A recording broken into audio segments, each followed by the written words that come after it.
क्या सेविंग्स या current account का नेगेटिव बैलेंस आपका सिबिल खराब कर सकता है?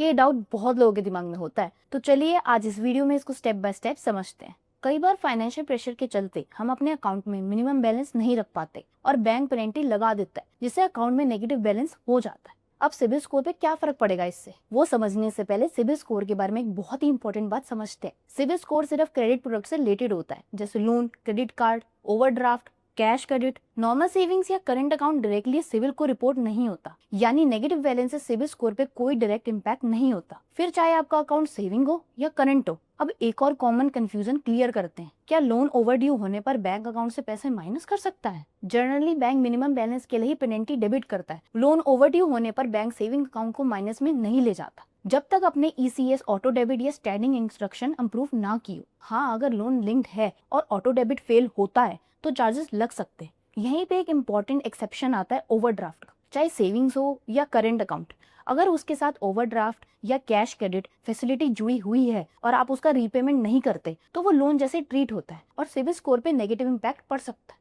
अब लास्ट डाउट, अगर सिंपल समरी ये है कि नेगेटिव बैलेंस से सिबिल इम्पैक्ट नहीं होता, लेकिन अगर लोन या ओवरड्राफ्ट ओवरड्यू है तो सिबिल स्कोर पे इम्पैक्ट होता है। इसलिए अकाउंट्स कम रखिए, ओवरड्राफ्ट को लोन जैसे ट्रीट कीजिए और अपनी क्रेडिट हेल्थ को स्मार्टली मैनेज कीजिए। ऐसे रियल लाइफ फाइनेंस डाउट को सिंपल लैंग्वेज में समझने के लिए हमें जरूर फॉलो करें। Thank you.